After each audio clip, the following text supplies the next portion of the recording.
नमस्ते दोस्तों। मैं शराबी नाम रवि। हाय रवि भाई। हाय रवि भाई। हाय हाय। ईश्वर की कृपा है दोस्तों, आप लोगों का साथ है और इस वजह से आज अभी तक शराब के पहले गुट से दूर एक सुखी और समाधानी जीवन जीने का प्रयत्न कर रहा हूँ दोस्तों। सबसे पहले तो मैं आभारी हूँ हेल्पिंग हैंड ग्रुप का कि उन्होंने मुझे आज अपने अनुभव यहाँ रखने के लिए मौका दिया। और नरेश मामा का कॉल आया था, तब बड़े दुविधा में था, हाँ बोलूं नहीं बोलूं, हाँ बोलूं नहीं बोलूं। क्योंकि क्या हो रहा है कि पिछले कुछ दिनों से खूब वो हार्ड चल रहा दोस्तों लाइफस्टाइल। मैं जहाँ जॉब करता हूँ गवर्नमेंट सेक्टर में हूँ, एक ऐप डाउनलोड किया है कि 9:45 वो इन होना ही है ड्यूटी और 6:30 ऑफ होना है। ऊपर से 60-70 किलोमीटर पे मैं अप डाउन करता हूँ, तो 4 घंटा जाने आने का और 8 घंटा दोस्तों ड्यूटी की, ऐसे 12 घंटा, यानी सुबह सुबह 7-7:30 भागते हुए निकलना पड़ रहा है और रात को 9, 9:30, 10 बज जाते हैं दोस्तों आने के लिए। ऊपर से दिक्कत ऐसी है कि छोटा सा घर है, सिंगल बेडरूम, तो बच्चे की 12वीं की थोड़ा पढ़ाई के पेपर वेपर रहते हैं, तो हाँ रात को अगर शेयरिंग करते तो उनको डिस्टरबेंस होता है, तो वो भी दिक्कत है। लेकिन दोस्तों अल्कोहलिक्स एनोनिमस में ये दिया हुआ है, थोड़ा मैनेज करना पड़ता है। तो ये और दूसरा ये इसके धावपड़ की लाइफ में बहुत सारी चीजें अस्त व्यस्त हो चुकी है दोस्तों। प्लानिंग से नहीं चल रहा, दौड़ धूप हो रहा है 1 तारीख से, पर चल रहा है ठीक है दोस्तों। लेकिन इस बात का ट्रेस वगैरह नहीं है, निकलता है रास्ता। आज अल्कोहलिक्स एनोनिमस में आने के बाद अभी जिंदगी कैसे जीना वो धीरे धीरे समझता है कि दूसरों को डिस्टर्ब करना किए बगैर अभी था। और दोस्तों ये था चक्कर में कि भूल गया था, मेरे को मामा ने 2-3 बार बोला, फिर भी मैं भूल गया था कि शेयरिंग करना है करके। अभी कॉल आया तब ध्यान में आया, तो फ्लैट से उतर के नीचे आया। बच्ची बोले कहाँ जा रहे, तो पहला बेटा तू पढ़ाई कर, मैं नीचे जा रहा हूँ, मैं नीचे गैलरी में जाके टहलते हुए शेयरिंग करूंगा। और दोस्तों आज ये समझदारी भरी बच्ची से बात करना या फिर समझदारी दिखाना, ये भी मेरे जनरल रिकवरी का एक पार्ट है दोस्तों। अभी मेरे पहले भाई साहब शेयर कर रहे थे, ये थोड़ा बहुत समझना, सद्विवेक बुद्धि विजडम, क्या सही क्या गलत, किस वक्त पे मुझे क्या करना है, कैसे सोचना है, ये ही चेंजेस है दोस्तों रिकवरी के। अल्कोहलिज्म में ये नहीं था दोस्तों, बिल्कुल भी नहीं था। अल्कोहलिज्म में जब मैं, मेरा 14 साल का अल्कोहलिज्म रहा है, जितनी बर्बादी शराब ने नहीं की दोस्तों मेरी, उससे कई ज्यादा बर्बादियां मेरी मेरे स्वभाव के वजह से, लोगों के ऊपर ताव दे के देने, जिंदगी जीने से, ज्यादा खर्चा करने से, रिलेशन मेंटेन नहीं करने से, दूसरे के भावनाओं को विचारों को नहीं समझने से, सही वक्त पे सही डिसीजन नहीं लेने की वजह से बहुत सारे दोस्तों मैंने नुकसान कर बैठा हूँ अपने जिंदगी के, जिसका पछतावा आज भी होते रहता है। यार साला काश उस वक्त मुझे ये पता था तो मैंने ऐसा कर लिया तो शायद वैसा हो गया रहता। होता है दोस्तों, बट ठीक है, जो बचा है वो भी बहुत है, भगवान ने दिया हुआ, क्योंकि उसके भी लायक का मैं नहीं था। आज ये समझ आती है दोस्तों। तो 14 साल का अल्कोहलिज्म में दोस्त देखा था मैंने, आखिरी आखिरी की कंडीशन ऐसी थी, बीबी बच्चे पास में नहीं थे, नौकरी पे बेवड़ा करके सिंबल लग चुका था और लोगों के नजरों से गिरा था, लेकिन खुद के भी नजरों से गिरा था दोस्तों। आखिरी आखिरी दिनों में मेरी सोच ऐसी बन चुकी थी कि यार कुछ नहीं रखा है जिंदगी में, छोड़ बाढ़ के कहीं निकल जाओ और खत्म कर दो अपने आप को। और दोस्तों मरने का तो उतनी हिम्मत नहीं थी, नशे में 2 बार ट्राई किया लेकिन भगवान ने मरने भी नहीं दिया। और हमेशा नेगेटिव विचार रहते थे, कहीं दूसरी जगह निकल के एक आदमी जीवन निकाला जाए, लेकिन उसके लिए भी हिम्मत लगती है दोस्तों, आगे की सोच देख के रुक जाया करता था। इस प्रकार की सोच का इंसान बन चुका था। अल्कोहलिक्स एनोनिमस में दोस्तों आया मैं, और आसानी से सोब्रिटी नहीं मिला। आज मेरा सब्जेक्ट है कि भैया जनरल रिकवरी। दोस्तों मैं मेरे नजरिया से ऐसा देखता हूँ कि मैं रिकवरी के दोस्तों 2 पार्ट अपने जिंदगी में अगर देता हूँ, तो 2 पार्ट में से दोस्तों ये जो रिकवरी की जनरल रिकवरी एक बोल सकता है, और दूसरी एक रिकवरी बोली थी वो अभी जो भाई साहब शेयर कर रहे थे कि भैया आध्यात्मिक रिकवरी, आध्यात्मिक ये, तो ये दो पूरी तरह अलग पार्ट है दोस्तों। अल्कोहलिक्स अनोनिमस का कार्यक्रम गहराइयों में जाने का कार्यक्रम है। जितना ज्यादा मैं गहराइयों में जाऊंगा, उतना दोस्तों मुझे ये का कार्यक्रम समझ में आने वाला है, उतना फायदा मुझे मिलने वाला है। तो दोस्तों जब मैं अल्कोहलिक्स अनोनिमस में कदमों पे पूरा कार्यक्रम है खेल, भाई बिग बुक, और बिग बुक में जो 12 कदम जिस प्रकार से दिए गए हैं, या वो कदमों की जितना ज्यादा प्रैक्टिस करूंगा आध्यात्मिकता के अंतर्गत, मैं अपने आप को खोजूंगा और आगे निकलूंगा। लेकिन जनरल रिकवरी के अंतर्गत मैंने देखा दोस्तों, तो जनरल रिकवरी यानी शराब से दूर होने के बाद होने वाले फायदे, जो डायरेक्टली इनडायरेक्टली होते हैं दोस्तों, जरूरी नहीं है उसके लिए कि अल्कोहलिक्स अनोनिमस में आऊं और वो फायदे हो। जनरल फायदे तो दोस्तों ये है कि बाहर में भी अगर मैं शराब छोड़ता हूँ तो मेरे हो जाते हैं। मुझे दोस्तों अच्छा खासा अनुभव है। मैं 2-3 उदाहरण यहाँ दूंगा। मैं 2008-9 में यहाँ नागपुर से कुछ दूरी पे भंडारा करके सिटी है, वहाँ 2 जगह रेंट से रहा दोस्तों, विद फैमिली। और वहाँ का ऑब्जर्वेशन मैंने किया दोस्तों, तो जो किराया घर मालक के यहाँ मैं रहता था, वो उसने दारू छोड़ी हुई थी पिछले 10-15 साल से। और दारू छोड़ने के बाद दोस्तों, जब दारू पीता था तो उसके बड़े बुरे हाल थे। दारू छोड़ने के बाद वो अपना धंधा करता था, जो भी चाय का धंधा करता था, शाम को आता था, सुबह वो पूजा पाठ करता था, प्रार्थना करता था, आरती करता था और जाता था, दिन भर धंधा करता था, शाम को आके पूजा पाठ आरती धंधा करता था। और उसकी एक बीबी थी, 2 बच्चे थे। तो दोस्तों उसके घर के डिसीजन या कुछ भी कुछ रहा ना, तो वो बीबी और 2 बच्चे अलग और ये आदमी अलग, और इसको वो तवज्जो नहीं दिया करते थे। उतना डिसीजन नहीं में इसको मिलावट नहीं कर सकते थे। तो दोस्तों मैंने वो ऑब्जर्व किया था। और जनरल रिकवरी के अंतर्गत देखा था दोस्तों, उसने दारू छोड़ी थी, उसने अच्छा स्लैब का मकान बना लिया, अपना धंधा अच्छा सेटल करवा लिया। बट दोस्तों वो पारिवारिक या आध्यात्मिक प्रोग्रेस नहीं कर सका। ये एक उदाहरण था। दूसरा एक उदाहरण दोस्तों, दूसरी जगह मैं रेंट से रहा करता था। उसका दोस्तों वो भी अल्कोहलिक था, और वो कहीं गवर्नमेंट में जॉब ड्राइवर था। और वो बंदा अल्कोहलिक था, लेकिन उसका स्वभाव दोस्तों था कि 14 साल उसने शराब छोड़ चुकी थी उसके साथ रह के, मुझे पता चला। बट वो उसको नाती पोती थी दोस्तों। उसकी एक सेकंड लड़की कहीं जॉब पे जाया करती थी, तो उसका पीछा करता था वो, कि कहीं ये किसी लड़के के साथ तो बात नहीं कर रही, इसका कहीं अफेयर तो नहीं है। एक दूसरा, उस उम्र में वो अपनी बीबी को मारा करता था। उसकी बीबी एक बार मार खाते खाते मेरे घर में भागते हुए आई, और दोस्तों ऐसी जिंदगी वो जी रहा था, और उसके पीठ के पीछे सब उसका परिवार उसको गाली दे रहा।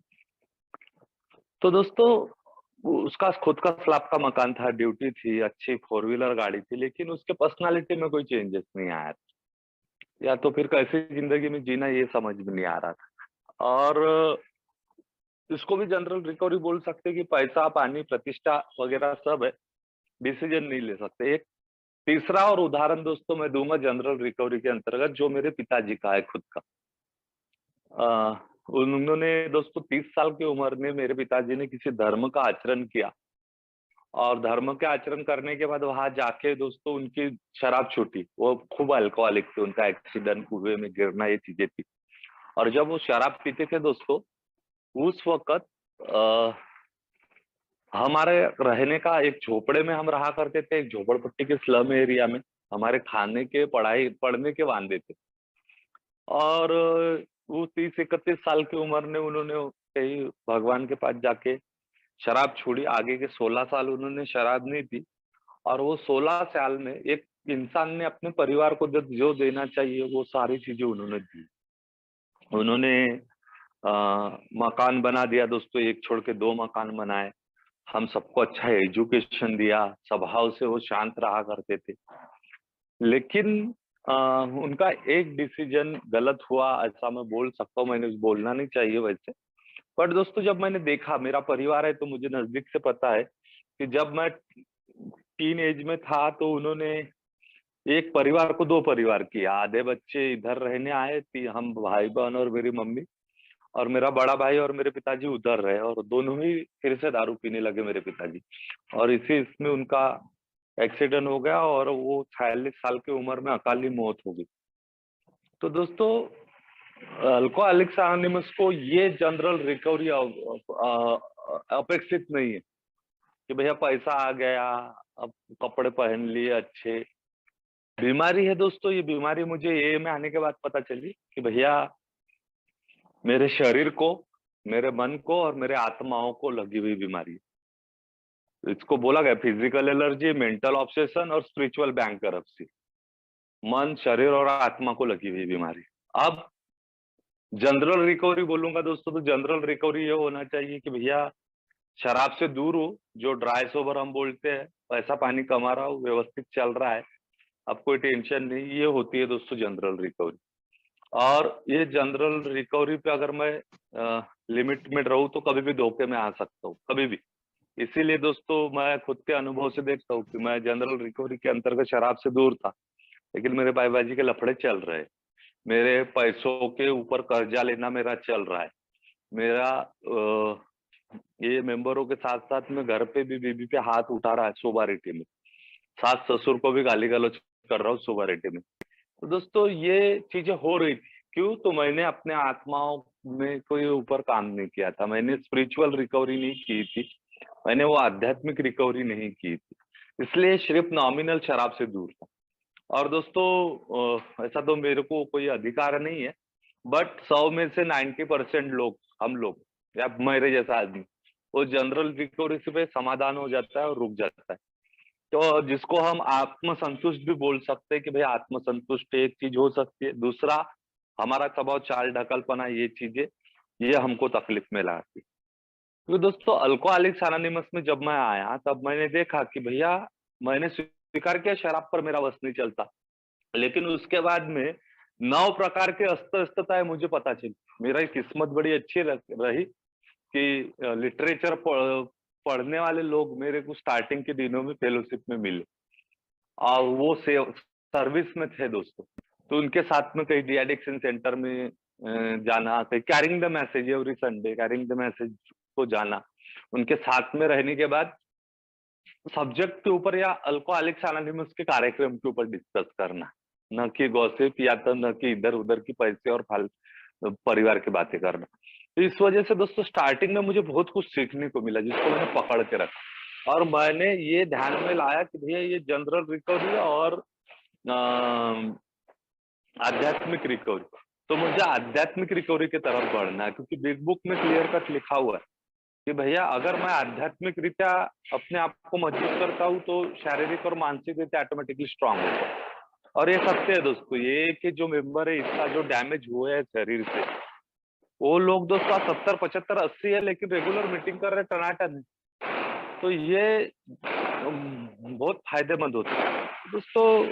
अस्त व्यस्तता के अंतर्गत मेरे को उस वक्त मेरे स्पॉन्सर ने लिखने लगाया था कि भैया कौन सी 9 प्रकार की अस्त व्यस्तताएं लिखो। तो दोस्तों बाह्य अस्त व्यस्तता और उसकी रिकवरी, जिसको मैं जनरल रिकवरी बोलता हूँ, मैंने जो मेरे अनुभव से मैंने तैयार किया, जिसमें सबसे पहला, अगर मेरी शराब रुकती है तो मुझे अस्त व्यस्तता दिखती है कि भैया आर्थिक रीत्या मेरी अच्छी खासी बर्बादी हो चुकी। 14 साल शराब पिया मैंने, रोज के 5 रुपए की कैलकुलेशन से भी पकड़ू तो मेरे जबरदस्त आर्थिक नुकसान मैं कर चुका हूँ। दूसरा पार्ट था दोस्तों अस्त व्यस्तता के अंतर्गत मेरे, वो था शारीरिक अस्त व्यस्तता। दारू पी के दोस्तों मेरे को आज भी नॉनवेज वगैरह खाओ तो एसिडिटी होती है, मेरे लीवर पे कहीं ना कहीं उसका असर हो चुका है। तो दोस्तों शरीर मेरा पूरा टूट चुका था, यानी चलना फिरना नहीं होता था। अल्कोहलिक्स अनोनिमस में उतने बुरे हाल नहीं हुए थे कि वो 30 साल की कम उम्र में आ गया था, लेकिन 35-40 की उम्र में आने वाले लोगों को जब मैं देखता हूँ दोस्तों यहाँ पे, कि बहुत बुरे हाल होते, किसी का पेट बाहर निकला है, हड्डियां टूटी है, शारीरिक से पूरी तरह टूट जाते हो। अस्त व्यस्तता है, शारीरिक अस्त व्यस्तता। तीसरी अस्त व्यस्तता है थी दोस्तों, वो थी टाइम अनमॅनेजेबिलिटी, यानी वेळेचा दुरुपयोग। वो जो मैं, जहाँ मुझे ऑफिस में 8 घंटे टाइम पे काम करना है, वो मैं किया नहीं करता था, दारू में बहुत सारा वक्त अपना दिया करता था।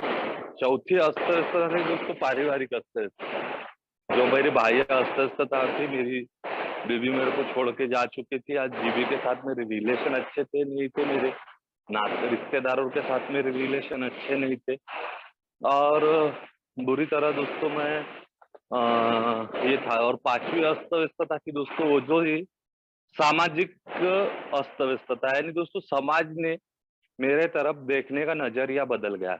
वो देख कौन है, तो साला रवि बेवड़ा है। मेरे ऑफिस के आदमी भी मुझे बेवड़े का सिंबल लगा दिए। और मेरे पीठ के पीछे मुंह पे तो बहुत कम लोग बोलते थे दोस्तों, क्योंकि मैं पलट के जवाब देता था, हाथापाई करता था। 6 फुट के हार्ड पर्सनालिटी है, सामने वाला भी डरता है। तो दोस्तों पीठ के पीछे मुझे बेवड़ा करके इन्होंने घोषित कर दिया था। तो दोस्तों ये 5 अस्त व्यस्तताएं मेरी हुई थी। और जब मेरी दारू रुकती है ना दोस्तों, तो ये पांचों अस्त व्यस्तता ऑटोमेटिकली अच्छी हो जाती है, जिसको जनरल रिकवरी बोला गया है। अब दोस्तों मैं जब अल्कोहलिक्स अनोनिमस में आया, मैंने एक दिन दारू नहीं पी। मेरे को एक दिन का मैं 500 रुपए की दारू पीता था दोस्तों, मेरी 500 रुपए रोज के बचने लगे। हो गई दोस्तों मेरी वो पैसों की जनरल रिकवरी। पैसा मेरा बचने लगा। आज दोस्तों 11 साल मैंने शराब नहीं पी। तो आज जो शराब में पैसा जाने वाला था दोस्तों, वो काम में आ गया ऑटोमेटिकली। ईश्वर ने वो बराबर घर बना दिया, बच्चों को पढ़ाई करवा दिया। आज सब सब व्यवस्थित, जितना जरूरत का सामान था दोस्तों सब दिया दोस्तों भगवान ने। तो ये जनरल हो गया दोस्तों रिकवरी। दारू रुकने की वजह से पैसा बचने लगा और पैसा वो काम में लगने लगा। परिवार दोस्तों, बीबी छोड़ के जा चुकी थी, दारू नहीं पी रहा हूँ करके उसको मैसेज मिला कि भैया अभी पी रहा नहीं। जिसको लाने के लिए मैं अतोनात कोशिश किया करता था, तब वो नहीं आ रही थी। लेकिन जब मेरी दारू छूटी, उसको पता चला, तो वो दोस्तों आके रहने लगी। आज वही बीबी है, बच्चे हैं, 12 साल 11-12 साल से। जनरल रिकवरी की कैटेगरी में आती है। तीसरा है दोस्तों, जहां मैं काम पे बराबर नहीं जाता था, ये बताया गया भैया काम धंधे पे जाया करो, तो काम धंधे पे जाने लगा, पैसे मिलने लगे, टाइम वहां देने लगा। तो दोस्तों ऑफिस में वो टाइम का मैनेजमेंट होने लगा, बराबर वक्त देने लगा। यानी जो दारू पी के बेहोशी में मैं वो टाइम बिताता था, वो टाइम बिताना बंद हो गया दोस्तों। चौथा था दोस्तों मेरा सामाजिक, समाज में बेवड़ा करके सिंबल था। आज अगर किसी को मैं बताता हूँ दोस्तों कि मैं भी ऐसा शराब पीता था, तो लोग यकीन नहीं करते दोस्तों, सही बता। मैं ऑफिस ऑफिस में बोलते रहता था ना, यार तू पता है मेरे ऑफिस के कुछ लोगों को कि ये कभी पिया करता था, और बताता हूँ तो दोस्तों यकीन नहीं करते यार। और मुझे भी साला खुद को याद कभी कभी ऐसा लगता नहीं कि यार साला मैंने भी ऐसा किया होगा करके। जब ये के मीटिंग में रहता हूँ तब मुझे पता चलता है कि भैया ये था करके शराब था। यानी विसर्मरिया हो गई है दोस्तों शराब जिंदगी से। और शरीर से दोस्तों मैं जो टूट चुका था ना, डबल वजन हो गया दोस्तों मेरा। यानी आज 80-85 किलो का वजन है, मस्त हट्टा कट्टा हूँ बढ़िया। और 20-30 साल बीमार होने के कोई चांसेस नहीं है। तो दोस्तों ये ये 5 कैटेगरी है ना, ये जनरल रिकवरी के अंतर्गत आती है। अगर मैं दारू छोड़ देता हूँ, तो ये चीजें ऑटोमेटिकली मेरे साथ में होने वाली है। ये फायदे है दोस्तों दारू छोड़ के बराबर। इसके लिए बहुत मेहनत करने की जरूरत नहीं। इसके लिए एक ही काम करना है, मीटिंग करना है, और एक एक दिन के हिसाब से शराब से दूर होना है। लेकिन दोस्तों जो महत्वपूर्ण है ना, जो इम्पोर्टेंट है, जो आध्यात्मिक रिकवरी है, मेरे को स्पिरिचुअल रिकवरी, वो महत्वपूर्ण है, जो मेरे मन और शरीर आत्मा को लगी हुई है। बहुत सारी बात क्या होता है दोस्तों कि मुझे बराबर डिसीजन लेते नहीं आते। मैं कभी कभी चिढ़ जाता हूँ, मैं कभी कभी डर जाता हूँ, कभी कभी मैं भविष्य की चिंता में फंस जाता हूँ। क्यों दोस्तों? तो अगर मेरी आध्यात्मिक रिकवरी नहीं हुई होंगी ना, तो ये चीजों में मैं फंसे रहूंगा मन और आत्मा के अंतर्गत। तो दोस्तों मैं देखता हूँ कि 4 जो अस्त व्यस्तताएं बोली गई है, वो अस्त व्यस्तता है दोस्तों मेरी मानसिक अस्त व्यस्तता, जो मेरे मन को लगी हुई है। मेरी बौद्धिक अस्त व्यस्तता है, मेरे दिमाग को लगी हुई। मेरी नैतिक नैतिक अस्त व्यस्तता है दोस्तों, क्या सही क्या गलत मुझे नहीं समझ में। और चौथी है दोस्तों मेरी भावनिक अस्त व्यस्तता। कब कौन सी भावनाएं रिएक्ट करना, कैसे किसी से बात करना, दूसरों की भावनाओं की कदर कैसे करना, ये 4 चीजें दोस्तों मेरे अंदरूनी मुझे नहीं समझ में आती। और वो समझने के लिए अल्कोहलिक्स अनोनिमस के इस कदमों पे मुझे काम करना पड़ेगा। अगर नहीं करता हूँ ना दोस्तों, तो सिर्फ मैं डाय सोबर रहूंगा, जनरल रिकवरी रिकवरी रहूंगा।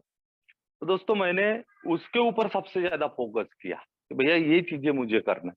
और ये चीजें दोस्तों तब होती है जब मैं अल्कोहलिक्स अनोनिमस के कदमों पे प्रैक्टिस करता हूँ, मेरे स्पॉन्सर को पकड़ के।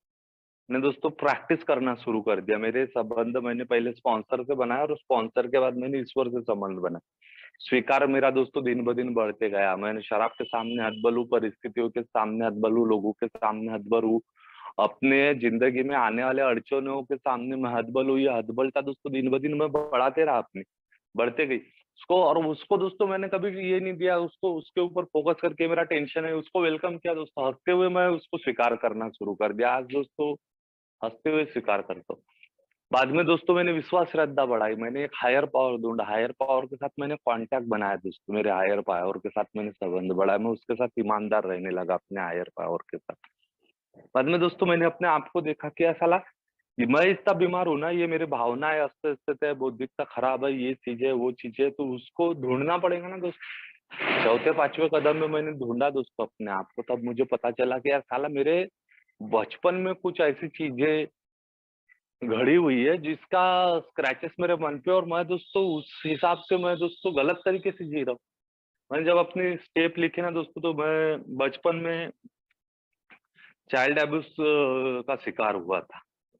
और दोस्तों तो बहुत सारे मेंबर होते हैं, बहुत सारे बच्चे होते हैं, तो दोस्तों उसमें एक था, और मैं उसको, वो मेरे मन पे इतना गहरा घाव था ना दोस्तों वो चीजों का। अभी तो मैं बिंदास रवि 11 साल के सोबरिटी के बाद ये बातें मैं रिकॉर्डिंग किए हुए चीजों पे बोल सकता था, पहले दोस्तों नहीं बोल सकता था ये चीजें। मैं मुझे अपने आप को ही गुनहगार मैं मानता था कि यार साला, और इसी इसमें मैं बहुत साल तक के जिया दोस्तों। और यही फिर वो क्या था, ये सारे दुनिया से साले बदले की भावनाएं मैंने रखा था, और अल्कोहलिज्म में वो बदले की भावनाएं, वो पाप दोस्तों में निकाला करता था।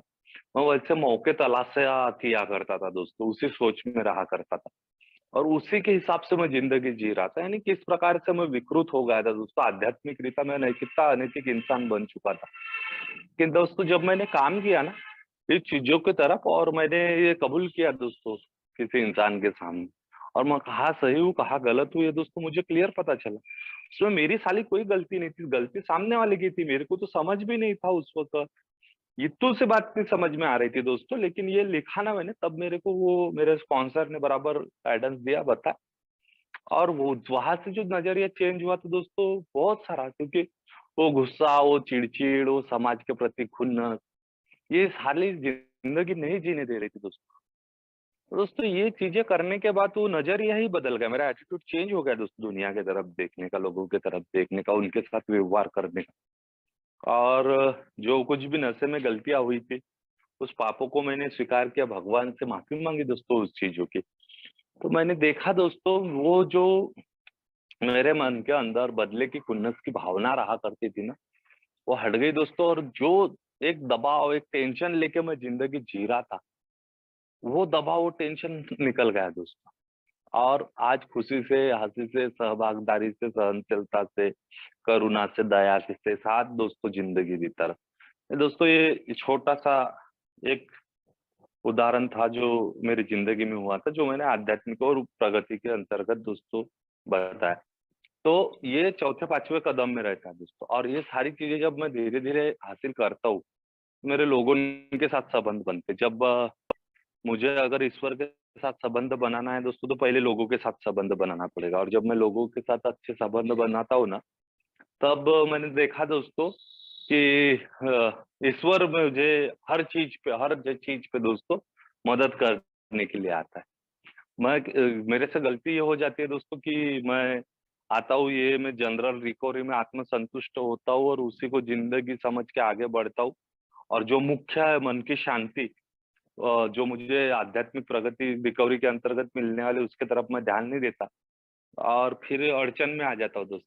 लेकिन अगर मैं आध्यात्मिक प्रगति जब मैं करता हूँ, तो मैंने अनुभव लिया है दोस्त, ईश्वर मेरी हर एक जरूरत पूरी करता है, हर एक जरूरत मेरे कैपेसिटी के ज्यादा मुझे देता है दोस्तों, और मैंने वो अनुभव लिया है। तो दोस्तों वो जनरल रिकवरी में मैं सीमित न रहते हुए आध्यात्मिक प्रगति की तरफ कार्य करूँ, और वो जब मैं करने लगता हूँ ना दोस्तों, तो अल्कोहलिक्स एनोनिमस ने मुझे ईश्वर ने क्यों लाया है, इस चीज का उद्देश्य दोस्तों मुझे मिलने लगा। और दोस्तों आज वही उद्देश्य लेके जिंदगी जी रहा हूँ, तो बहुत खुशी भरा और बहुत ही अच्छी जिंदगी चल रही है दोस्तों। लेकिन मेरी जो अ, आध्यात्मिक प्रगति है, वो हट भी सकती, निकल जाती है दोस्तों। मैंने वन डे एट टाइम अगर इसके ऊपर ध्यान नहीं दिया ना, तो मेरी मन शांति कहीं के कहीं बिगड़ जाती है, मेरी रूटीन पे अगर ध्यान नहीं दिया तो। अब दोस्तों ये कुछ 7-8 दिन पहले का मुझे किस्सा याद है कि ये जॉब के वजह से मुझे 7:30 बजे जाना था और वहां से जब मैं आता हूँ तो मुझे 8:30-9 बज जाते हैं और फिर घर जाने के लिए मैं मेट्रो पकड़ के निकलता हूँ। तो उस दिन दोस्तों बहुत ज्यादा काम हो गया या फिर ज्यादा ही विचारों में था, मैं कार्यक्रम से थोड़ा सा हट गया था, मीटिंग्स वगैरह हो रही थी। तो मेरी बौद्धिक अस्त व्यस्तता दोस्तों मुझे याद आई। मैं 9 सवा 9 बजे बर्डी के मेट्रो स्टेशन से निकला सुभाष नगर के लिए।